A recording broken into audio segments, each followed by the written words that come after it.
આ ભાઈને તો કેવી ઊંઘ આવતી હશે કે ખબર જ નહીં પડતી. તો આપણે આજે જવાનું છે ભાઈ સુરત. એટલે જો આપણે ગાડી બગડી ગયેલી એટલે ગાડી સાફ કરવાની હતી. અને આ વંશભાઈને ભાઈ અમે તો ઉઠાડતા હતા. ભાઈ તો ઉઠે જ ના, ઉઠીને પાછો સુઈ જાય અમરેને. પછી અમે બોરે એને ઉઠાવ્યો.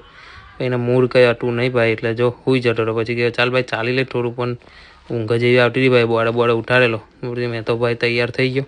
આપણે ભાઈ નાઈ ધોઈને તૈયાર થઈ ગયા હતા. અને તૈયાર થયા પણ એક કામ બાકી હતું ભાઈ. એટલે જો ખાડો ખોદવાનો હતો અને મટોળું ભરવાનું હતું. એટલે આપણે ફટાફટ ખોદી કોઠરામાં મટોળું ભરી દીધું ભાઈ. પછી આપણે ગાડી લઈને નીકળવાનું. એટલે જો વંશભાઈ એમના દાદાબાને ટાટા કરી દીધું અને આપણે ઘેરથી નીકળી ગયા હતા. એટલે ઘેરથી નીકળ્યા છે ને ભાઈને તો ભૂખ લાગી ગયેલી. એટલે ભાઈ તો ચોરાફરી ઝપટવાનું ચાલુ કરી દીધું. અને પછી આપણે સીધા પહોંચી ગયા હતા તવડાથી આગળ પહોંચ્યા સરદાર સરોવર બ્રિજ પર ભાઈ. આપણે સનસનાટન આપણે ગાડી ચલાવી દીધી હતી. પછી ભાઈ આપણે હાઈવે પર ફાઇનલી પડી ગયા હતા અને અમે પહોંચ્યા સીધા પાનોલી અંકલેશ્વરની આગળ. એટલે ભાઈ જો ટ્રાફિક બરાબરનું થઈ ગયેલું હતું. તો પછી આપણે થોડાક સમયમાં કીમ પહોંચી ગયા હતા. અને કીમથી પછી આગળ ટોલટેક્સ આવ્યો હતો ભાઈ. તો ટોલટેક્સ પહોંચવાની તૈયારીમાં ભાઈ અમે તો બહાર ટ્રાફિકમાં હલવાયા. કારણ કે ટ્રાફિક ઘણું બધું હતું.